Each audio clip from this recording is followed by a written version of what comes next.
Now the festival of unleavened bread, which is called the Passover, was near. The chief priests and the scribes were looking for a way to put Jesus to death, for they were afraid of the people. Then Satan entered into Judas, called Iscariot, who was one of the 12. He went away and conferred with the chief priests and officers of the temple police about how he might betray him to them. They were greatly pleased and agreed to give him money. So he consented and began to look for an opportunity to betray Jesus to them when no crowd was present. Then came the day of unleavened bread, on which the Passover lamb had to be sacrificed. So Jesus sent Peter and John, saying, "Go and prepare the Passover meal for us, that we may eat it." They asked him, "Where do you want us to prepare for it?" "Listen," he said to them, "when you have entered the city, a man carrying a jar of water will meet you. Follow him into the house he enters and say to the owner of the house, 'The teacher asks you, where is the guest room, where I may eat the Passover with my disciples?' He will show you a large room upstairs, already furnished. Make preparations for us there." So they went and found everything as he had told them, and they prepared the Passover meal.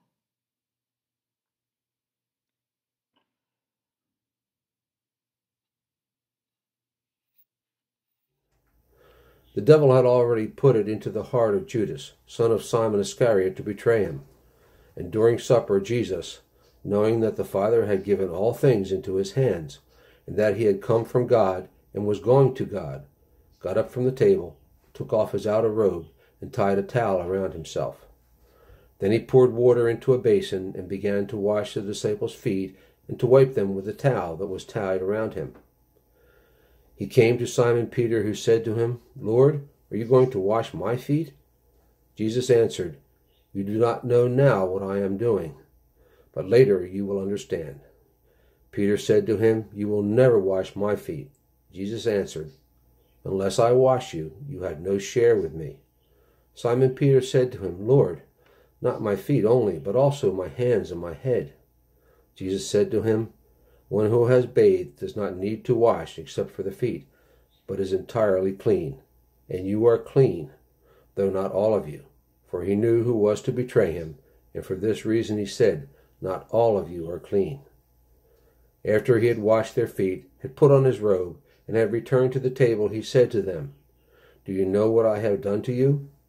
You call me teacher and Lord, and you are right, for that is what I am. So if I, your Lord and teacher, have washed your feet, you also ought to wash one another's feet. For I have set you an example, that you also should do as I have done to you. Very truly, I tell you, servants are not greater than their master, nor are messengers greater than the one who has sent them. If you know these things, you are blessed if you do them."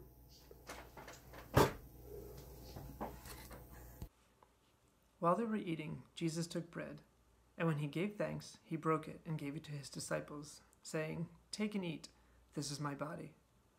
Then he took a cup, and when he had given thanks, he gave it to them, saying, "Drink from it, all of you. This is my blood of the covenant, which is poured out for many for the forgiveness of sins. I tell you, I will not drink from this fruit of the vine from now on until that day when I drink it new with you in my Father's kingdom."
Then Jesus went with his disciples to a place called Gethsemane, and he said to them, "Sit here while I go over there and pray."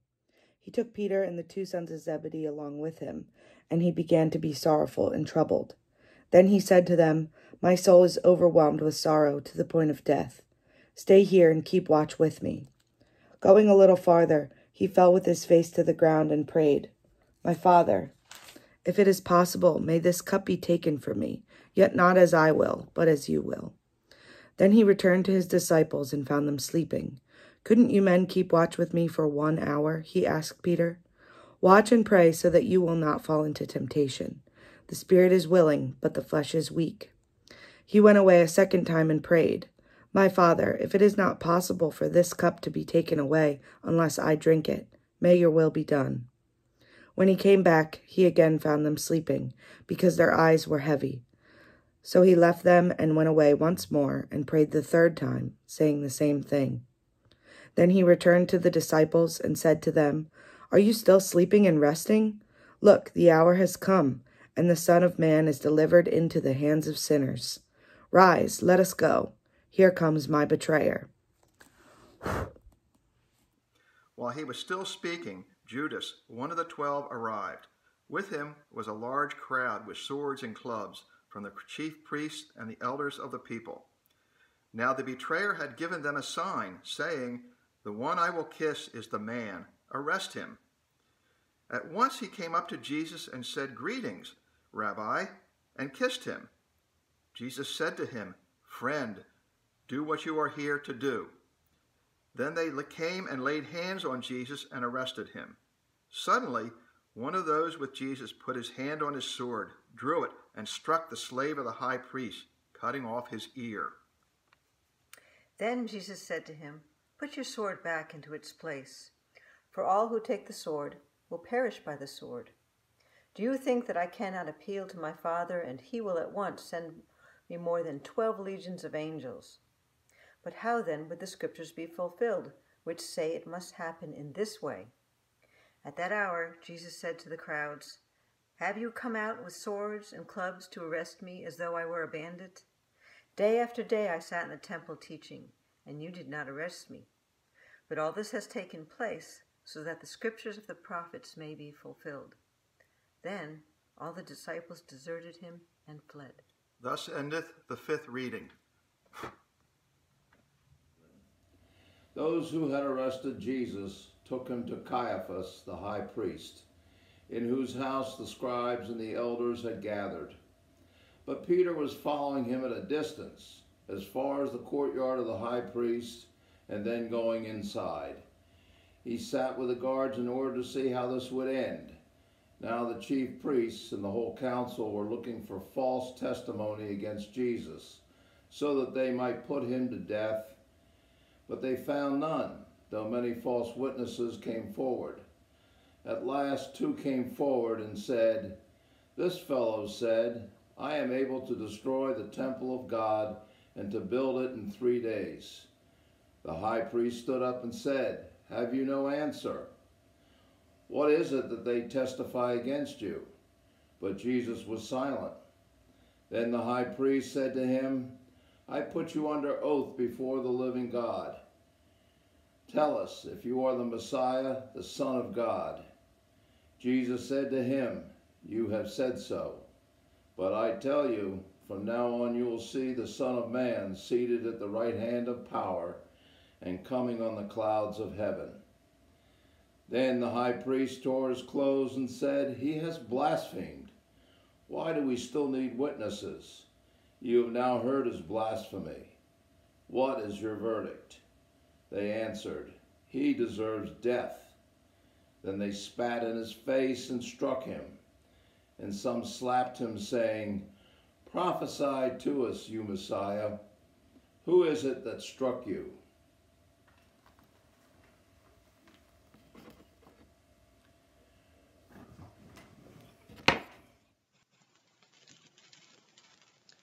Now Peter was sitting outside in the courtyard. A servant girl came to him and said, "You also were with Jesus the Galilean." But he denied it before all of them, saying, "I do not know what you are talking about." When he went out to the porch, another servant girl saw him, and she said to the bystanders, "This man was with Jesus of Nazareth." Again he denied it with an oath, "I do not know the man." After a little while the bystanders came up and said to Peter, "Certainly you are also one of them, for your accent betrays you." Then he began to curse, and he swore an oath, "I do not know the man." At that moment the cock crowed. Then Peter remembered what Jesus had said, "Before the cock crows you will deny me 3 times." And he went out and wept bitterly.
In the morning, the chief priests, elders, and teachers of religion, the entire Supreme Court, met to discuss their next steps.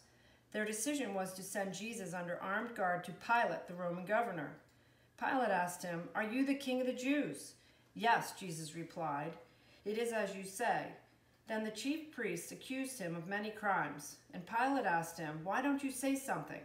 What about all these charges against you?" But Jesus said no more, much to Pilate's amazement. Now it was Pilate's custom to release 1 Jewish prisoner each year at Passover time, any prisoner the people requested. One of the prisoners at that time was Barabbas, convicted along with others for murder during an insurrection. Now a mob began to crowd in toward Pilate, asking him to release a prisoner as usual. "How about giving you the king of the Jews?" Pilate asked. "Is he the one you want released?" For he realized by now that this was a frame-up, backed by the chief priests because they envied Jesus' popularity. But at this point, the chief priests whipped up the mob to demand the release of Barabbas instead of Jesus. "But if I release Barabbas," Pilate asked them, "what shall I do with this man you call your king?" They shouted back, "Crucify him." "But why?" Pilate demanded. "What has he done wrong?" They only roared the louder, "Crucify him." Then Pilate, afraid of a riot and anxious to please the people, released Barabbas to them, and he ordered Jesus flogged with a leaded whip and handed him over to be crucified. They compelled a passerby who was coming in from the country to carry his cross. It was Simon of Cyrene, the father of Alexander and Rufus. Then they brought Jesus to a place called Golgotha, which means the place of the skull. And they offered him wine mixed with myrrh, but he did not take it. And they crucified him and divided his clothes among them, casting lots to decide what each should take. It was 9 o'clock in the morning when they crucified him. The inscription of the charge against him read, "The King of the Jews." And with him they crucified 2 bandits, one on his right and one on his left. Those who passed by derided him, shaking their heads and saying, "Aha, you who would destroy the temple and build it in 3 days, save yourself and come down from the cross." In the same way, the chief priests, along with the scribes, were also mocking him among themselves and saying, "He saved others, he cannot save himself. Let the Messiah, the King of Israel, come down from the cross now, so that we may see and believe." And those who were crucified with him also taunted him. Thus endeth the 9th reading.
It was now about noon, and darkness came over the whole land until 3 in the afternoon, while the sun's light failed, and the curtain of the temple was torn in two.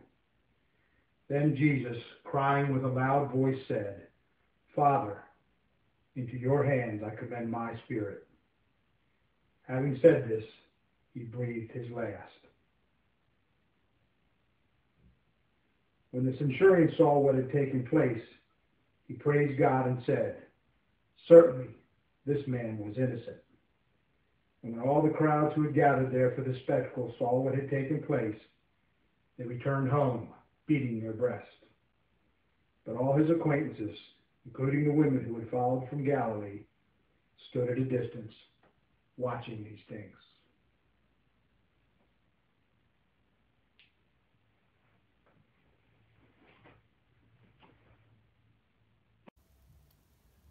Who has believed what we have heard, and to whom has the arm of the Lord been revealed? For he grew up before him like a young plant, and like a root out of dry ground. He had no form or majesty that we should look at him, nothing in his appearance that we should desire him. He was despised and rejected by others, a man of suffering and acquainted with infirmity, and as one from whom others hide their faces, he was despised, and we held him of no account. Surely he has borne our infirmities and carried our diseases, yet we accounted him stricken, struck down by God, and afflicted. But he was wounded for our transgressions, crushed for our iniquities. Upon him was the punishment that made us whole, and by his bruises we are all healed. All we like sheep have gone astray. We have all turned to our own way, and the Lord has laid on him the iniquity of us all.